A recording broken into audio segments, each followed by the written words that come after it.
La primera pregunta. Maestro, ¿hay alguna diferencia entre el yo real y el no yo? El no yo es el yo real, no hay diferencia alguna. Es solo una forma diferente de expresar lo mismo. El yo real es una forma positiva de expresarlo, y el no yo es una forma negativa. Pero recuerde siempre, lo negativo es mucho mejor que lo positivo. Los más grandes maestros del mundo siempre se han expresado de forma negativa por una determinada razón. Lo positivo puede engañarte fácilmente.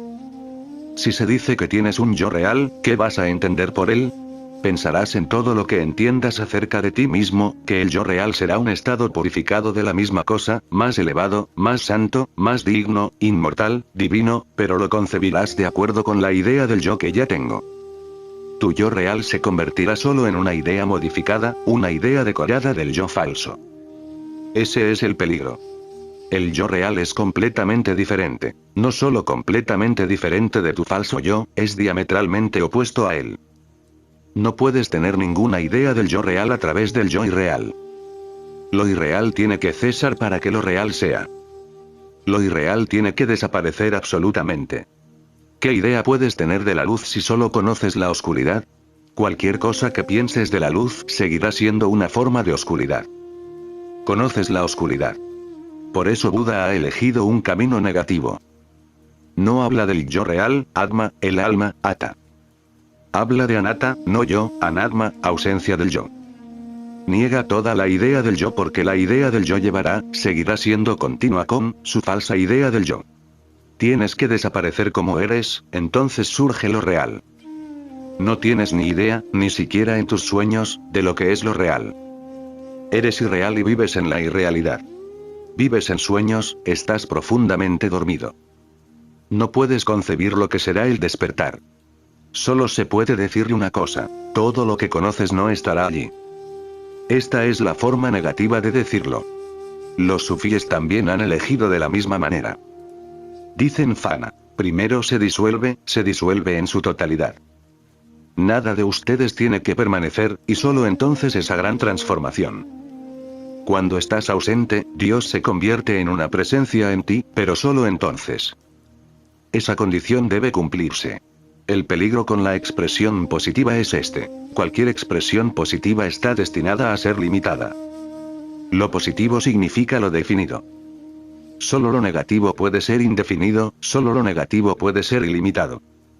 Lo positivo se convierte inmediatamente en una cosa y tú no eres una cosa. Eres una nada. Por eso Buda dice que no eres nada. Recuerde siempre, nada no significa nada. Simplemente no significa nada. Pero vivimos en el mundo de las cosas, estamos rodeados de cosas. Y es muy fácil pensar en nosotros mismos como otra cosa, luminosa, divina, pero todavía una cosa. No es una cosa, es una nada. Ni siquiera es una persona, es solo una presencia. Ni siquiera es una flor, sino solo una fragancia.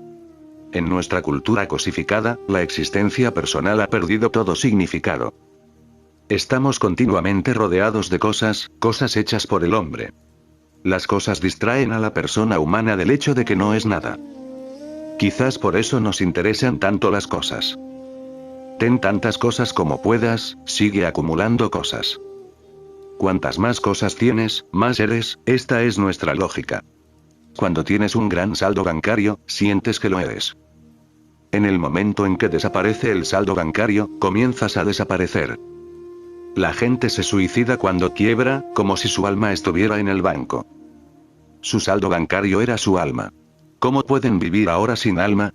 Solo observa cuán apegado te vuelves a las cosas. Tu casa, tus muchos artilugios científicos que no son más que juguetes, cuán profundamente te obsesionas con ellos. Y poco a poco te olvidas por completo de que no eres nada. No solo olvidas que no eres una cosa, sino que olvidas que tu esposa no es una cosa, que tu hijo no es una cosa. Rodeado de cosas y cosas, viviendo en una cultura cosificada, ese es el verdadero nombre de una cultura materialista. Se tiende a olvidar todo lo espiritual y se tiende a reducir todo a una cosa.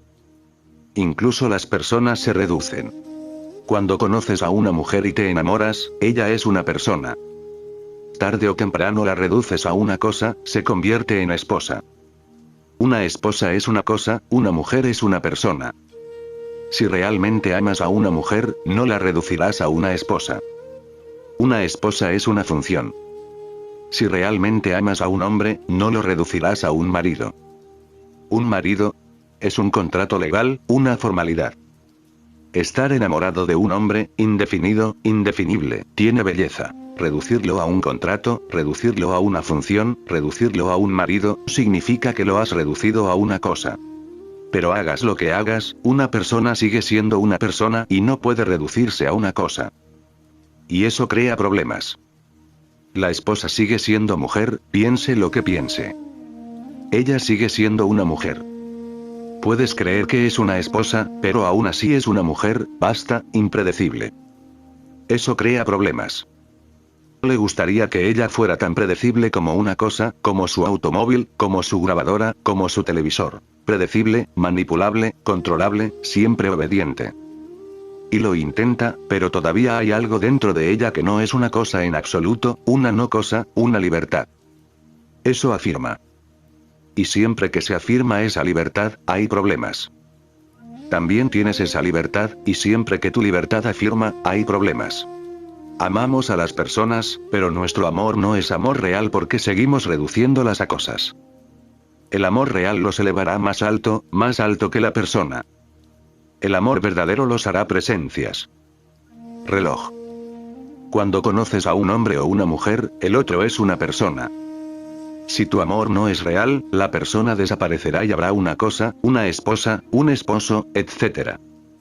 Si tu amor es real, si respetas la nada de la otra persona, el infinito ilimitado más íntimo y la eternidad de la persona, la elevarás a una presencia. La persona desaparecerá. Habrá una presencia muy, muy vital. Pero la presencia no puede ser predecible y la presencia no puede manipularse. La presencia significa libertad. Es tan libre como la fragancia de una flor. Debido a que ninguna persona puede reducirse total y finalmente a una cosa, la gente deja de amar a la gente. Empiezan a amar las cosas. Es más seguro de esa manera. Mírate. ¿Amas las cosas? Eso significa que ha olvidado por completo quién es usted y ha olvidado por completo que Dios existe como una presencia en existencia. Y nunca podrás tener comunión con Dios. Millones de personas continúan recolectando cosas, continúan poseyendo cosas. Finalmente, ¿qué pasa? Están poseídos por cosas. Si intentas poseer cosas, serás poseído por cosas. Y este es el estado más feo en el que puede caer un hombre. Las cosas parecen sólidas, ciertamente lo son. No hay necesidad de creer en las cosas, no hay necesidad de confiar. Son tan sólidos, están ahí, tangibles. Su existencia no necesita pruebas. Las cosas parecen sólidas, son sólidas. Y la nada parece estar en peligro hoy, porque esa nada que eres no es sólida. No es tangible, no es visible. No puedes tocarlo, no puedes verlo, no puedes oírlo. A menos que tenga un corazón para sentirlo, sus sentidos son incapaces de saber nada al respecto. No es una experiencia de tus sentidos, es algo trascendental para los sentidos. La preocupación profunda, el cuidado, el respeto, el amor, la responsabilidad, el entregarse a otro, no son actividades semejantes a cosas. Cuando empiezas a creer demasiado en las cosas, estas actividades empiezan a desaparecer. Por eso digo que este país piensa que es religioso. No lo es. Cree en las cosas. Hay dos tipos de personas en este país, pero ambos creen en las cosas. Un tipo se llama mundano, ese tipo continúa acumulando cosas. El otro tipo se llama de otro mundo, espiritual, religioso. Ese tipo sigue renunciando a las cosas. Pero ambos se centran en las cosas, ambos se concentran en las cosas. Una para poseer, otra para desposeer. Pero sus ojos permanecen enfocados en las cosas. Llamo a este país uno de los países más materialistas del mundo. Es vivir en una gran ilusión, y la ilusión se crea porque las personas que renuncian a las cosas parecen religiosas. No se trata de poseer cosas ni de renunciar a ellas. Una persona religiosa es aquella que ha comenzado a vivir en el mundo de las nada, que sabe amar, cómo rezar, cómo meditar, porque la meditación no es algo sólido. No se lo puede mostrar a nadie. El amor tampoco es una mercancía. No puede venderlo en el mercado, no puede beneficiarse de él. La persona religiosa es aquella que comienza a entrar en el mundo de las no cosas. Y el comienzo tiene que ser con la aceptación, con la celebración de tu propia no cosa, de tu propia nada. Es mucho mejor usar la expresión negativa para que no empiece a pensar en sí mismo como una cosa. Los símbolos son importantes porque un símbolo crea su propio centro en ti y comienza a crear una realidad a su alrededor. Por ejemplo, si crees que eres un alma, toda tu vida será diferente. Será resuelto por ese símbolo del alma. Si crees que eres un no yo, anatta, una nada silenciosa, un vacío absoluto, un don nadie, eso transformará toda tu vida. Va a ser diferente. La persona que piensa, yo soy un alma, vivirá de manera diferente a la persona que piensa, no hay nadie dentro de mí. ¿Cuál será la diferencia? La persona que piense, yo soy un alma, será enajenada. Pensará que está separado de la existencia. Eso es la alienación. La palabra alienación proviene de una raíz latina, alienare, que significa hacer extraño o separar lo que una vez estuvo unido. La persona que piensa yo soy seguramente tendrá que trazar líneas a su alrededor para dejar en claro quién es. No soy el árbol, no soy la roca, no soy la mujer que amo, no soy la niño que he dado a luz, no soy esta tierra, no soy el sol. Tendrá que seguir definiéndose a sí mismo, lo que no soy. Tendrá que eliminar millones de cosas. Entonces quedará un pequeño espacio, del cual pensará, yo soy. Eso es alienación. El lenguaje positivo utilizado a lo largo de los siglos por las personas religiosas ha creado una gran alienación. El hombre se ha convertido en un extraño en un mundo que es su hogar. Se siente sin hogar, desarraigado, un forastero. Y la razón es un símbolo incorrecto. Cambia el símbolo y verás cómo tu vida empieza a cambiar. Los pequeños cambios a veces traen grandes revoluciones.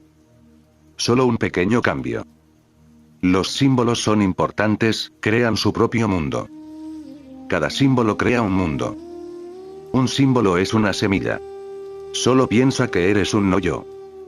Ahora no hay necesidad de trazar ningún límite a tu alrededor. ¿Cómo puedes dibujar uno? Usted no. No puedes trazar un límite cuando no lo estás. No es necesario que pienses, yo no soy el árbol, ni soy la roca, ni soy la tierra, ni soy la gente que está aquí. Tendrás que pensar de una manera totalmente diferente. Tendrá que decir, porque no soy, eso significa que soy todo. Porque no lo soy, eso significa que no soy una ola en el océano, sino el océano mismo. No soy significa que Dios es. De repente perteneces al mundo y el mundo te pertenece, y es tu hogar. Y eso trae gran paz y gran gozo, no estás alienado. La alienación está destinada a crear algún tipo de neurosis, esquizofrenia, algún tipo de gran paranoia, porque si lo estás en contra de todo este mundo. Y eres tan pequeño, y el mundo es tan vasto, no hay posibilidad de que seas el conquistador. Ahora surge toda la estúpida idea de conquistar la naturaleza. Una vez que aceptas que eres un yo, ahora tienes que conquistar, tienes que demostrar. Tienes que conquistar a otros yoes. Tienes que conquistar la naturaleza. Tienes que demostrar tu valía. Los mejores maestros siempre han sido negativos. No dicen que lo eres, dicen que no lo eres, y la belleza de esa negatividad es inmensa, incalculable, inconmensurable. Recuerde el significado del símbolo. El símbolo es solo un centro alrededor del cual te integras. Lo contrario de simbólico es diabólico. El símbolo une a las personas y genera acción. Lo diabólico es lo que separa y enerva. Sin un símbolo que cree unidad y participación, la gente se desliza hacia una apatía diabólica. La apatía crea sueño y una ilusión como si los problemas se hubieran resuelto. Pero no se resuelven. Un símbolo es una semilla creativa. Elija un símbolo de forma muy inteligente. Mucho dependerá de ello, toda tu vida puede decidirse por el símbolo que elijas. Si elige un símbolo incorrecto, se moverá en una dirección incorrecta. La función del maestro es darte las semillas correctas, los símbolos correctos. Sanyas es un símbolo, nada más, un símbolo alrededor del cual se puede crear una nueva visión, una nueva perspectiva. Hay personas que han olvidado el significado de los símbolos. Comienzan a desmoronarse, comienzan a desmoronarse. No hay nada que los mantenga unidos. El símbolo te mantiene unido, es como pegamento. Te da dirección, te da sentido, te da un futuro posible, te hace consciente de tu potencialidad. Si no elige un símbolo correcto, su vida se volverá diabólica, se desintegrará, fragmentaria. Y cuando una persona se desintegra y se fragmenta, su vida adquiere el color de la apatía, la indiferencia. Arrastra, se aburre, de alguna manera se las arregla para vivir. Simplemente espera que la muerte venga y lo libere. Su vida no puede tener poesía, su vida no puede tener esplendor, su vida no puede tener baile. No hay nada por lo que bailar. El hombre es un animal simbólico. Esa es mi definición de hombre. El hombre no puede vivir sin símbolos. Es por esta gran necesidad que las religiones siempre han existido. Han existido porque el hombre necesita símbolos. Este siglo es el primero en toda la historia de la humanidad que vive sin símbolos y sufre mucho, innecesariamente. Cuando no tienes símbolos, comienzas a desintegrarte. El hombre moderno vive en la apatía, el aburrimiento. Está continuamente cansado y cansado de la existencia. No hay nada que lo mantenga unido, siempre se está desmoronando. No tiene centro, es solo una circunferencia. No puede tener ninguna riqueza de ser. Así que elige un símbolo correcto. Y el no yo es mucho mejor que el yo. Preguntas: ¿hay alguna diferencia entre el yo real y el no yo? No hay diferencia en la realidad. Cuando llegas, el no yo es el yo real. Pero hay una diferencia antes de llegar. Cuando estás de viaje, hay una diferencia. Y mi sugerencia es, elija el negativo. Hay muchas más posibilidades de alcanzar lo positivo eligiendo lo negativo. Si eliges lo positivo, estarás perdido. Entonces tu yo no será más que una idea santificada de tu ego. La segunda pregunta: maestro, ¿es la poesía la voz del asombro, o una evitación de acercarse a la fuente, una persistencia sensual? Todo depende del poeta. La poesía es simplemente un florecimiento, una efusión del corazón del poeta. En un rosal habrá una flor de rosa, depende del rosal. Ninguna otra flor le pasará al rosal, solo la rosa. Depende del poeta. En sánscrito, en el antiguo idioma de la India, tenemos dos palabras para poeta. Creo que no hay otro idioma en el mundo que tenga dos palabras para poeta. Uno es rishi y el otro es kavi. La palabra inglesa poeta solo traduce el segundo, kavi. Para esa primera palabra, rishi, en inglés no hay equivalente. Se ha traducido como el vidente, pero eso es solo aproximadamente correcto. Será bueno comprender estas dos palabras. El rishi significa uno que ha visto, uno que ha llegado, uno que ha entrado en la fuente y ahora surge una poesía de él. No es un poeta en el sentido corriente, no compone poesía. La poesía simplemente fluye de él. Incluso si habla en prosa, hay poesía en ella. E incluso si se sienta en silencio debajo de un árbol, hay poesía en su silencio. Si camina, su caminar tiene una gracia propia, una poesía. Si te mira, encontrarás poesía fluyendo por sus ojos. Si te toca, sentirás que la poesía fluye por tu cuerpo a través de su toque. Aquel que ha llegado se convierte en poesía. Un rishi es un poeta que se ha convertido en poesía. El poeta solo tiene vislumbres. El poeta llega a saber qué es la realidad solo de vez en cuando, y eso es solo por un momento, como un rayo. En un momento se abre la ventana y luego se vuelve a cerrar. Pero ese atisbo le conmueve el corazón. Ahora intenta expresarlo, encontrar las palabras adecuadas, el ritmo adecuado. Si es poeta compondrá poesía, si es pintor pintará, si es músico tratará de traer esa mirada de nuevo en sus canciones o en su música, o si es escultor lo intentará. Para transformar una roca de mármol en su visión. Pero hay un gran esfuerzo. La visión se ha ido, solo el recuerdo perdura. El sabor todavía está en la lengua, pero solo un sabor persistente, y se necesita un gran esfuerzo para expresarlo. El poeta intenta expresarse. El rishi no puede evitar expresarlo. No hay ningún esfuerzo involucrado porque la experiencia no es solo un vistazo. La experiencia se ha convertido en su propia alma, él lo es. Me preguntas, ¿es la poesía la voz de la maravilla? Sí, la poesía del Rishi es la voz del asombro, es la voz del mismo Dios. Es por eso que en Oriente decimos que los Vedas no están escritos por el hombre sino por Dios mismo. Simplemente significa que Dios ha hablado a través del hombre y las personas que ha utilizado eran solo mediums, vehículos. Las palabras no son las suyas, las palabras vienen de Dios. Así es el caso de los Upanishads y el Gita, y también el caso del Corán, la Biblia y el Tao Te Ching. El Corán es una descendencia del más allá. Mahoma está solo en el extremo receptor. No lo ha compuesto, no lo ha escrito. Ha sido escrito a través de él era solo un medium. Dios lo ha usado tal como se escribe con un bolígrafo. El bolígrafo no es el escritor. El bolígrafo solo se usa, es un instrumento de escritura, pero la escritura viene de más allá, viene de ti. Usas tu mano para sostener el bolígrafo, pero la mano tampoco es la que escribe. Eso de nuevo es un instrumento. Cuando Dios habla, no hay ningún esfuerzo involucrado, no hay una composición deliberada de poesía o pintura. Uno está en una especie de embriaguez, el otro es un borracho. Uno se ahoga en Dios y algo fluye.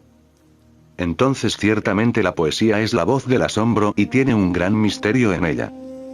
Tiene sabor a eternidad. Es néctar.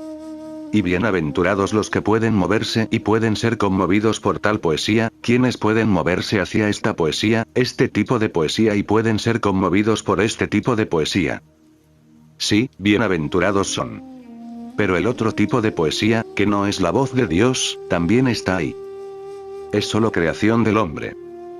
Es mundano. Por muy hermosa que sea, lleva la firma del hombre, lleva todas las limitaciones del hombre. El otro tipo de poesía puede ser una evitación del tipo real. Puede ser un escape. Preguntas, ¿es la poesía la voz de la maravilla, o una evitación de acercarse a la fuente, una persistencia sensual? El otro tipo de poesía puede ser una evitación. Puede que tengas miedo de dar el salto, puede que tengas miedo de perderte por completo, por lo que solo dejas algunos atisbos aquí y allá, y luego te ahogas. Lo que llamas creatividad. Pintas, haces poesía, creas música y te pierdes en las acciones. Eso puede ser una evasión. Quizás tengas miedo. Ese rayo fue demasiado. Tienes miedo de que si no te ahogas en tu supuesta creatividad, la ventana se pueda abrir de nuevo. ¿Y quién sabe? Es posible que no seas capaz de resistir la tentación de saltar de él. Es tan atractivo, es tan magnético, simplemente te lleva a lo desconocido. Es como un vórtice y es tan poderoso que nada puede retenerte. Es posible. El otro tipo de poesía, el otro tipo de pintura y creatividad, puede ser simplemente una evasión del creador. Gurdjieff solía dividir el arte en dos divisiones, una que solía llamar arte objetivo y la otra arte subjetivo. El arte objetivo es el arte que brota de un hombre que ha llegado, y el arte subjetivo es ilusorio, onírico. Está fuera del hombre que está profundamente dormido, solo soñando que está despierto, solo soñando que está despierto.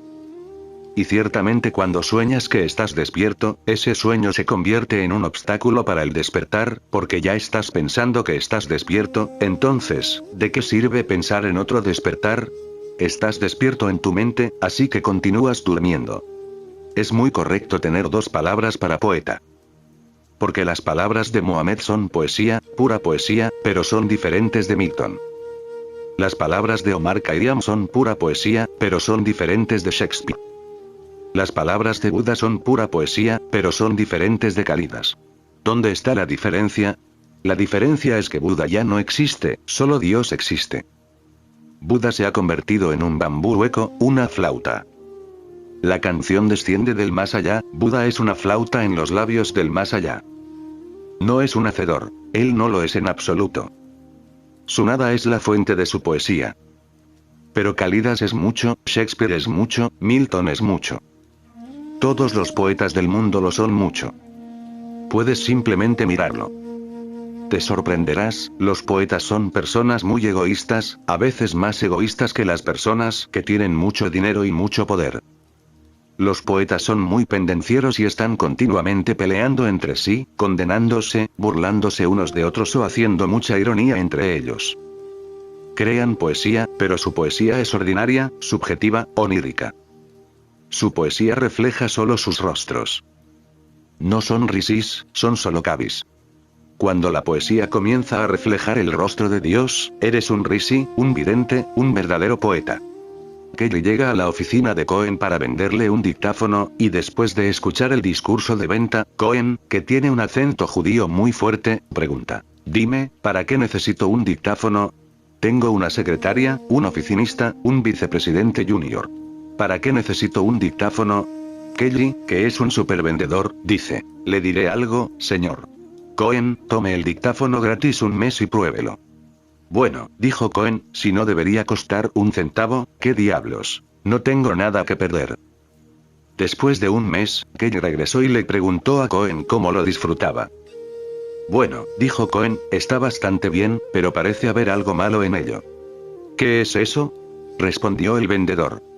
Esa maldita cosa habla demasiado como un judío. La poesía va a ser tu reflejo. Si estás demasiado ahí, tu ego se verá reflejado en tu poesía. Entonces no será más que un adorno para el ego. Pero si no estás ahí, Dios se verá reflejado. Entonces la poesía es sagrada. Esa es la belleza de un haikuzen, es sagrado. Esa es la belleza de los Upanishads, son sagrados. Recuerda, para que nazca la verdadera poesía, tienes que morir. Tú y la poesía real no pueden existir juntos. La verdadera poesía es religión. La religión es la forma más elevada de arte y el arte es la forma más baja de religión. La religión es pura estética. La tercera pregunta: maestro, ¿por qué los políticos siguen entendiéndote mal? No se puede evitar. Son completamente incapaces de comprender algo que no es político. Solo pueden entender la política, son expertos en entender la política. E incluso cuando no hay nada de política, sospechan. Sospechan constantemente y siguen encontrando la política incluso cuando no existe nada de ella. Ahora, este lugar es absolutamente un lugar apolítico. No nos interesa ningún tipo de política, pero cuando ven que se está reuniendo tanta gente, empiezan a sospechar. Ahora el gobierno central de la India quiere saber cuántos sannyasins tenemos en todo el mundo, cuántos centros tenemos en la India y en el extranjero, cuántos funcionarios del gobierno son sannyasins y tantas consultas. Solo porque la gente naranja está creciendo y propagándose, se está asustando, algo está en camino. No me interesa para nada la política, pero su paranoia, su miedo, es que si hay tanta gente aquí, tarde o temprano puede haber problemas para ellos. Y por miedo pueden seguir interpretando las cosas. Serán sus interpretaciones, y pueden crear tanto lío en sus propias mentes, y pueden comenzar a creer en sus propios miedos. Los políticos son, en el fondo, paranoicos. Es por miedo que una persona quiera poder. Es para ocultar el miedo a que una persona se interese en los viajes de poder. Quiere un gran poder para poder sentir que no hay miedo, al menos no para mí. Incluso los políticos más grandes tiemblan constantemente por dentro. Para ocultar ese temblor, necesitan un gran poder a su alrededor. Solo entonces su miedo podrá desaparecer, podrán consolarse a sí mismos. Viven constantemente con miedo, el miedo es su problema. Y como todos los políticos viven con miedo, están creando un mundo de paranoia, un mundo orientado al miedo. Ahora los estadounidenses tienen miedo de los rusos y los rusos tienen miedo de los estadounidenses. Esto es tan tonto. Debido a que los estadounidenses temen a los rusos, el 80% de su energía se destina a prepararse para la guerra, y debido a que los rusos temen a los estadounidenses, porque los estadounidenses se están preparando para la guerra, el 80% de su energía se destina a prepararse para la guerra. Ahora, esta misma energía podría hacer de esta tierra un paraíso. No hay ninguna necesidad de que nadie sea pobre en el mundo ahora. Y si la gente es pobre, es por estos políticos tontos, estos políticos orientados al miedo. Ahora los rusos no pueden dejar de prepararse para más guerras porque dicen que los estadounidenses lo están haciendo. A menos que Estados Unidos se detenga, nosotros no podemos detenernos. Y Estados Unidos lo pone como condición: a menos que te detengas, no podemos detenernos. Entonces, ¿quién se detendrá primero? Y este no es solo el caso de Estados Unidos y Rusia, este es el caso de todos los países. India tiene miedo, Pakistán se está preparando, China se está preparando, así que tenemos que prepararnos. Pakistán teme que la India se esté preparando para la guerra, por lo que Pakistán tiene que prepararse para la guerra. Sucedió. Se acercaba una procesión de bodas, y Mullah Nasruddin estaba de pie junto al muro del cementerio. La noche caía, las cosas se volvían oscuras. Estaba leyendo un libro, una novela policíaca o algo así, y estaba lleno de miedo. Todavía estaba soñando, pensando en las cosas que había estado leyendo, y de repente vio esta procesión que venía hacia él. Pensó, estos deben ser mis enemigos. ¿Por qué vienen hacia mí? Y alguien está sentado sobre un caballo con una espada. Y bandas y gente. Deben ser enemigos. Se asustó tanto que saltó al interior del cementerio, buscó algún lugar para esconderse. Había una tumba recién cavada, así que entró, se quedó allí con los ojos cerrados para que pasara el peligro. Ahora, esta gente, la gente de la procesión matrimonial, había visto a alguien parado al lado del muro. En la oscuridad no estaba claro quién era, y de repente saltó al interior del cementerio. Entraron en pánico. Alguien está tratando de hacer algo. Quizás va a lanzar una bomba. Entonces se detuvieron junto al muro y entraron algunos valientes, listos para pelear. Miraron alrededor, no había nadie. Luego se encontraron con esa tumba recién cavada, y Mullah Nasruddin estaba allí. Dejó de respirar porque se asustó mucho. Esta gente ha venido, así que lo que sea que temía va a pasar ahora. Esta es la última vez. Terminé. Todos se inclinaron sobre la tumba y lo miraron, lo que este hombre estaba haciendo, y parecía vivo. ¿Y cuánto tiempo puedes dejar de respirar? Finalmente, tuvo que respirar, por lo que le preguntaron, ¿qué estás haciendo aquí? Y Mullah Nasruddin abrió los ojos y preguntó, ¿qué estás haciendo aquí? ¿Por qué estás aquí? Y esa gente también estaba enojada. Dijeron, primero díganos por qué está aquí. Entonces todo quedó claro para Nasruddin. Él rió. Dijo, ahora, este es un problema filosófico muy difícil. Estás aquí por mí, yo estoy aquí por ti. Ahora, no se puede resolver. No hay principio ni fin, es un círculo vicioso. Y esto sigue y sigue, todo el mundo se prepara para la guerra, y todo el mundo quiere vivir en paz. Es por estos políticos estúpidos. Como su orientación es el miedo, atemorizan a todo el país. Difunden miedo. Viven con miedo. Sospechan constantemente. Porque hablo de laissez-faire, porque digo que la verdadera libertad política solo puede existir cuando hay libertad económica. La libertad económica tiene que ser la libertad fundamental. Una vez que se destruye la libertad económica, la libertad política desaparece, y cuando desaparece la libertad política, desaparece la libertad religiosa. Están todos conectados. Para que la libertad exista en el mundo, tiene que existir en sus múltiples dimensiones: religiosa, política, económica. No puede existir solo como política, no puede existir solo como económica. La libertad es un fenómeno. Tiene múltiples dimensiones, pero todas están interconectadas. Piense en un país que no permite la libertad económica. ¿Cómo puede ser políticamente libre? Por eso el comunismo no puede crear libertad. Crea igualdad. Igualdad significa que se ha quitado a las personas la libertad de ser desiguales. La igualdad significa que las personas que pueden ganar más, que tienen el talento para ganar más, no podrán ganar más. Y hay gente que tiene talento. No es solo que los poetas tienen talentos diferentes a los que no lo son, no es solo que los filósofos tienen talentos diferentes a los que no lo son. También es el caso de los ricos y los pobres. Andrew Carnegie o Rockefeller tienen ciertos talentos que nadie más tiene. Andrew Carnegie nació pobre, pero murió como el hombre más rico del mundo. Tenía algo de genio. En una estructura comunista, no se puede permitir este genio. Nadie puede convertirse en Andrew Carnegie en Rusia. Pero esto está destruyendo la libertad de las personas. Eso significa que es injusto para Andrew Carnegie. Y el problema es que la gente que no puede hacerse rica no puede crear riqueza, no puede crear capital, no puede crear riqueza. Son personas como Andrew Carnegie las que crean riqueza. Son solo personas como Bertrand Russell, Wittgenstein, G. Moore quienes crean la filosofía. Si les impide crear filosofía, no habrá filosofía. Son personas como Rockefeller y Morgan y Carnegie las que crean riqueza. Si no les permite crear riqueza, no habrá riqueza. Simplemente impida que algunos poetas creen poesía. ¿Crees que todos los demás se convertirán en poetas porque has detenido a algunas personas y has distribuido la poesía por igual? ¿Ahora todo el mundo debería ser poeta por igual? No. Las personas son diferentes, las personas son desiguales. El error más fundamental que cometió Karl Marx fue que no estaba al tanto de la desigualdad psicológica de los seres humanos.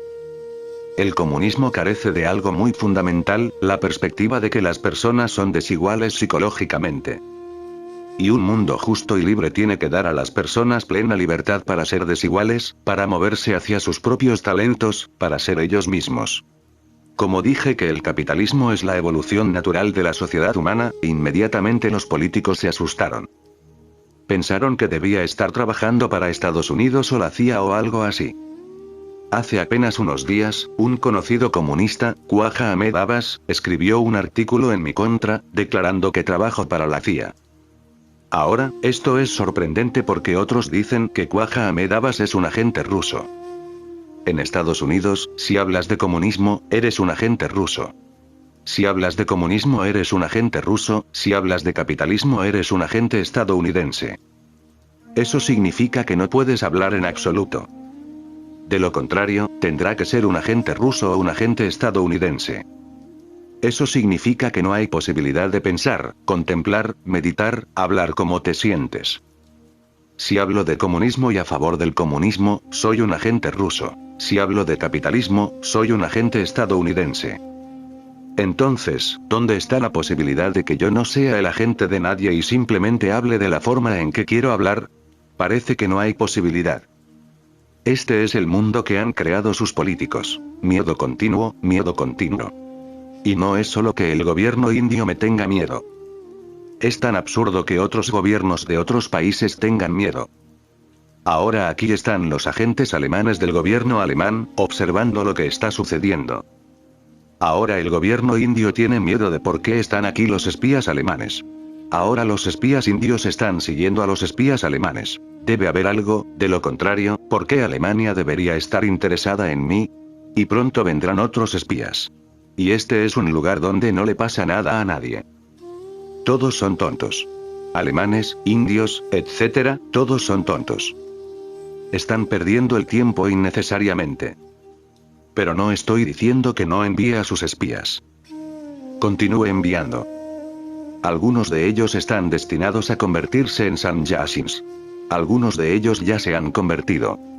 Justo el otro día, recibí una carta de un profesor muy conocido en Alemania solo para informarme que la Iglesia Protestante de Alemania ha enviado espías aquí.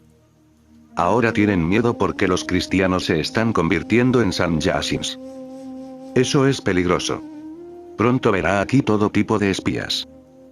Sé muy cariñoso con ellos y ayúdalos a saber todo lo que puedan saber de mí. Algunos de ellos están destinados a convertirse en sannyasins, y eso conmocionará mucho a sus gobiernos y a sus iglesias. De una fuente muy confiable en Nueva Delhi, acabo de recibir información de que Eva Renzi estuvo aquí como espía del gobierno alemán. Esto es lo que han descubierto los espías indios. ¿Ves la paranoia? Me preguntas, ¿por qué los políticos siguen entendiéndote mal? Para entenderme, también se necesita un poco de inteligencia. Un político muy engreído y complaciente le reveló a un periodista de Nueva Delhi que había asistido tanto a Oxford como a Cambridge. ¿Por qué te fuiste de Oxford?, preguntó el reportero. Neumonía, querido muchacho, explicó el político. ¿Por qué lo atrapaste?, persistió el reportero. No, admitió el político. Porque no podría deletrearlo. Ciertamente se necesita un poco de inteligencia. El político estaba haciendo campaña para ser elegido parlamentario. Estaba tratando de entablar una conversación con un viejo granjero. Él dijo, diga, señor, su maíz se ve un poco amarillo. Granjero, sí, ese es el tipo que plantamos. El político, parece que solo tendrá la mitad de una cosecha. Farmer, no esperes más. El propietario se queda con la otra mitad. El político, ¿has estado viviendo aquí toda tu vida? Farmer. No, solo una parte hasta ahora. El político, dime, no hay mucha diferencia entre tú y un tonto, ¿verdad? Granjero. No, solo la valla. La cuarta pregunta. Maestro, por favor di algo sobre la locura. He visto que los psiquiatras no saben nada al respecto a pesar de todos sus esfuerzos. Parece haber dos tipos de locura. Habló de la locura como un paso hacia la iluminación, y también llamó a la psicosis una forma severa de cobardía al enfrentar la realidad de la vida. No todo loco que dice ser Jesucristo parece haber tenido una experiencia de Dios. La locura es de dos clases y la psiquiatría moderna solo tiene conciencia de una. Y debido a que no es consciente del otro tipo, su comprensión de la locura es muy desigual, errónea, defectuosa y también dañina. El primer tipo de locura del que son conscientes los psiquiatras es caer por debajo de la mente racional. Cuando no puedes hacer frente a las realidades, cuando son demasiado, cuando se vuelven insoportables, la locura es una forma de escapar a tu propio mundo subjetivo para que puedas olvidar las realidades. Creas tu propio mundo subjetivo, empiezas a vivir en una especie de mundo imaginario, empiezas a soñar incluso con los ojos abiertos, para poder evitar las realidades que se han vuelto demasiado e insoportables. Este es un escape. Caes por debajo de la mente racional. Esto vuelve a la mente animal. Esto es caer en el inconsciente. Hay otras personas que gestionan lo mismo de otras formas. El alcohólico lo maneja a través del alcohol. Bebe demasiado. Se vuelve completamente inconsciente. Olvida el mundo entero y todos sus problemas y angustias. La esposa, los hijos, el mercado, la gente. Entra en su inconsciente con la ayuda del alcohol. Este es un tipo de locura temporal que desaparecerá en unas pocas horas. Y siempre que hay momentos difíciles en el mundo, las drogas se vuelven muy importantes.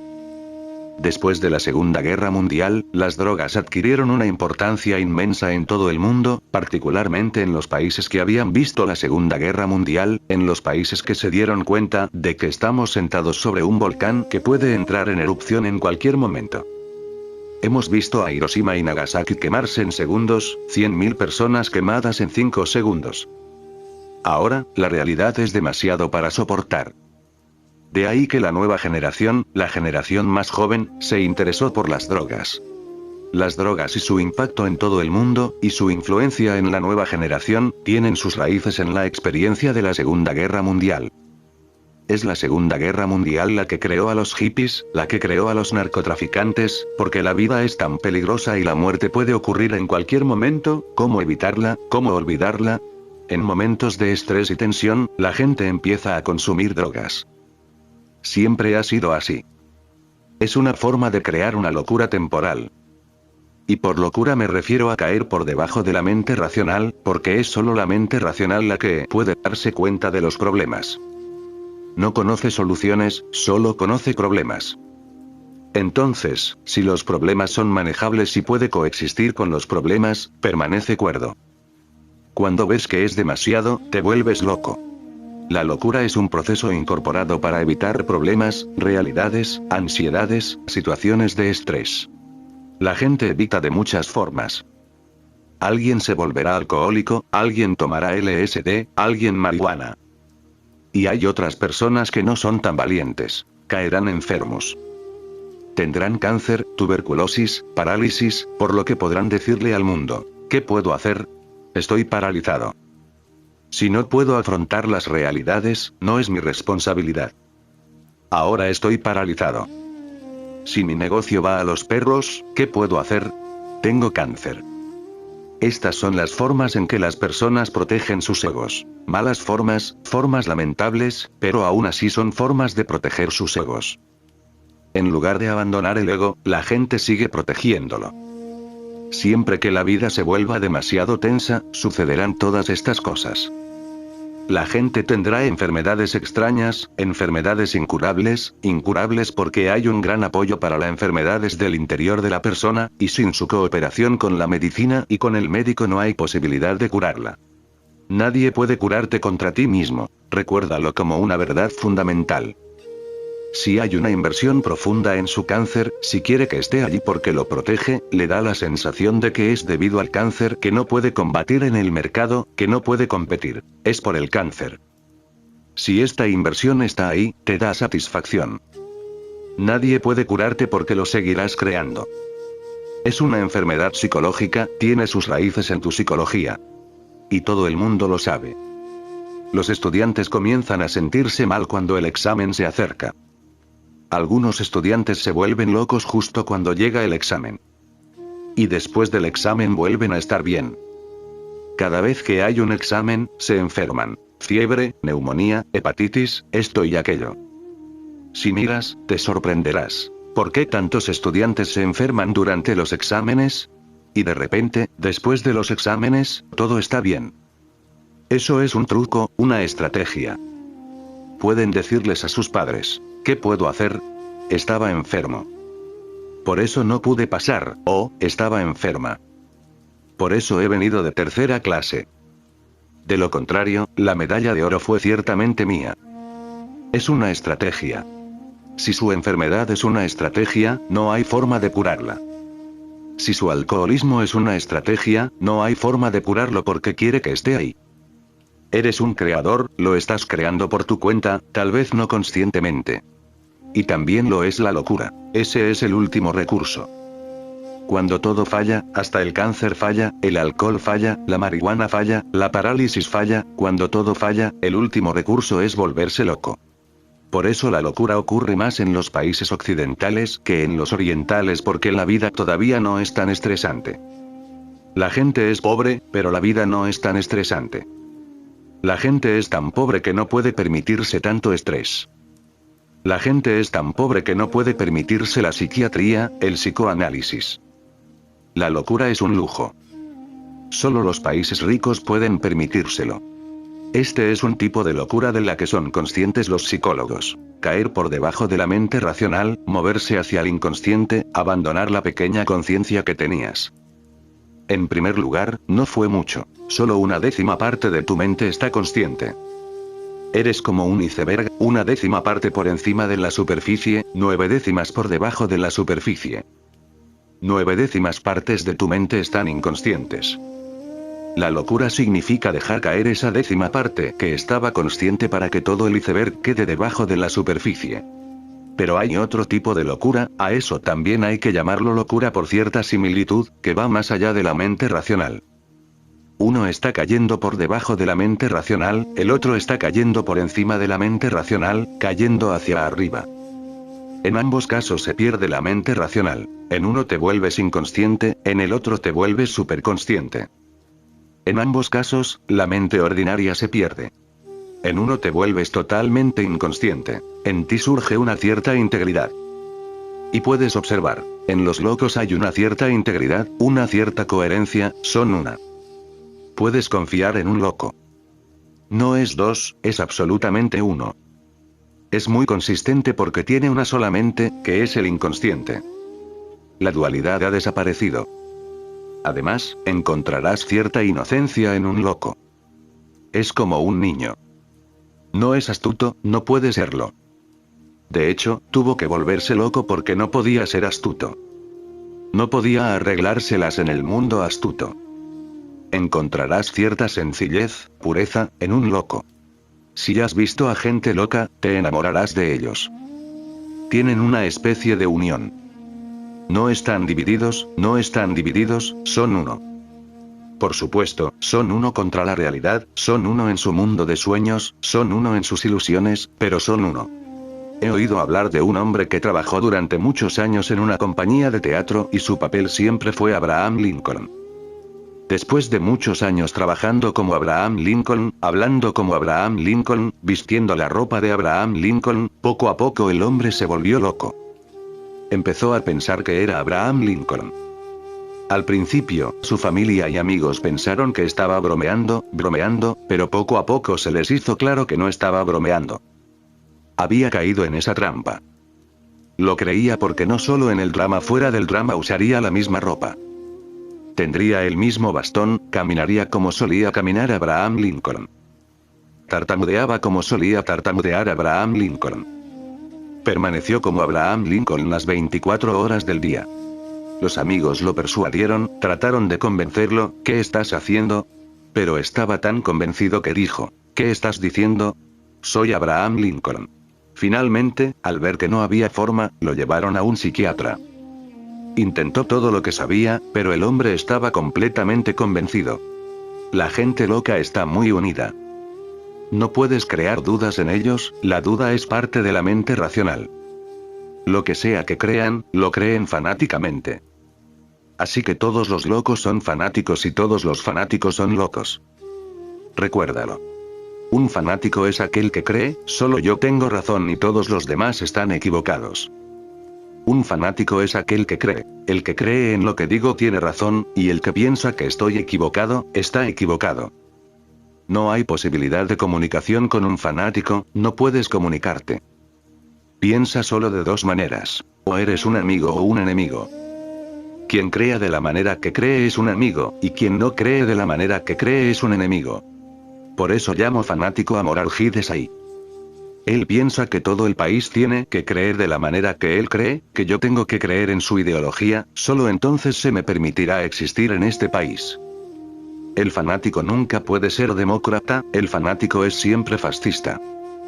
El fanático está loco. Todos los esfuerzos fracasaron. Y el hombre estaba tan convencido de que él era Abraham Lincoln que, lentamente, día tras día, mientras el psiquiatra lo intentaba, incluso el psiquiatra comenzó a dudar. Tal vez lo era. También se parecía a Abraham Lincoln.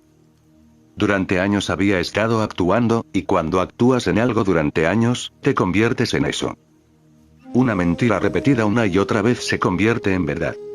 Cuando el psiquiatra también empezó a sospechar, quién sabe, puede que tenga razón. Puede que todos estemos equivocados, eso también es una posibilidad, intentó algo. Ahora hay una máquina en Estados Unidos, se llama detector de mentiras. Se usa en los tribunales. Trajo un detector de mentiras. Detecta si la gente miente o no. Es un dispositivo simple. La persona no se da cuenta de que está de pie o sentada en el detector de mentiras, está escondido debajo. Es algo así como un cardiograma, sigue haciendo un gráfico de los latidos de su corazón. Cuando dice la verdad, hay armonía en el gráfico, y siempre que dice una mentira, la armonía se rompe. Así que primero hay que hacerle algunas preguntas sobre las que no puede mentir, sobre las que no hay posibilidad de mentir, para que uno sepa que la gráfica va armoniosamente. Al hombre se le preguntó, mira el reloj. ¿Qué dice el reloj? Y él dijo, de 15 a 10. Se le entregó una carta y le dijeron, lea esta carta, y él leyó la carta. Ahora el gráfico avanzaba armoniosamente. Y algunas preguntas más para estar absolutamente seguro. ¿Cuántas personas hay en la sala? Él dijo, 7. ¿De qué color es la cortina? Dijo, verde. Cosas así, sobre las que no podía mentir, no había posibilidad. Y luego le preguntaron, ¿eres Abraham Lincoln? Se estaba cansando. Todos los días, durante años, la gente lo había estado persuadiendo de que no lo era. Así que para deshacerse de todo el asunto, dijo, no, no lo soy. Pero el detector de mentiras dijo que estaba mintiendo. La convicción había sido tan profunda que solo mentía para convencer a la gente, para deshacerse de esa gente tonta. Dijo, no, no lo soy, pero sabía que lo estaba. La locura tiene una consistencia, una unión. No hay duda en ello, es una fe absoluta. Y lo mismo ocurre con la otra locura. Un hombre va por encima de la razón, más allá de la razón, se vuelve completamente consciente, superconsciente. En la primera locura, la única parte que era consciente se disuelve en las 9 partes que no eran conscientes. En esta locura, las 9 partes que estaban inconscientes comienzan a moverse hacia arriba y todas salen a la luz, por encima de la superficie. Toda la mente se vuelve consciente. Ese es el significado de la palabra Buda, volverse absolutamente consciente. Ahora, este hombre también se verá enojado porque será consistente, absolutamente consistente. Estará juntos, más juntos de lo que puede estar cualquier loco. Estará absolutamente integrado.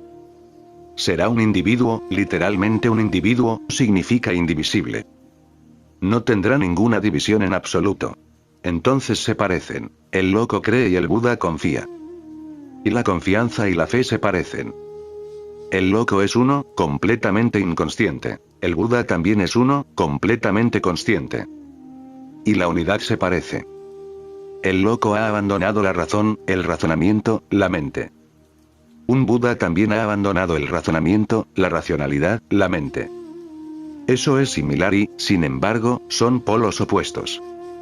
Uno ha caído por debajo de la humanidad, y el otro se ha elevado por encima de la humanidad. La psicología moderna permanecerá incompleta a menos que comience a estudiar a los Budas. Permanecerá incompleto, su visión quedará incompleta, parcial, y una visión parcial es muy peligrosa. Una verdad parcial es muy peligrosa, más peligrosa que una mentira porque le da a uno la sensación de que tiene razón. La psicología moderna tiene que dar un salto cualitativo. Tiene que convertirse en la psicología de los Budas. Tendrá que profundizar en el sufismo, el hasidismo, el zen, el tantra, el yoga, el tao. Solo entonces será realmente psicología. La palabra psicología significa ciencia del alma. Todavía no es psicología, todavía no es la ciencia del alma. Estas son las dos posibilidades. Puedes ir por debajo de ti mismo, puedes ir por encima de ti mismo. Vuélvete loco como Buda, Baudín, Mahoma, Cristo. Vuélvete loco como yo. Y esa locura tiene una belleza inmensa, porque todo lo bello nace de esa locura, y todo lo poético fluye de esa locura. Las mayores experiencias de la vida, los mayores éxtasis de la vida, nacen de esa locura. Al iniciarte en Sannyas, realmente te estoy iniciando en ese tipo de locura. Este lugar pertenece a gente loca. La última pregunta, maestro, ¿quién es masoquista y quién es sádico? He escuchado esta definición de masoquista y sádico. Un masoquista dice, golpéame, azócame, ponme encadenado. Un sádico dice, no, no lo haré. Suficiente por hoy.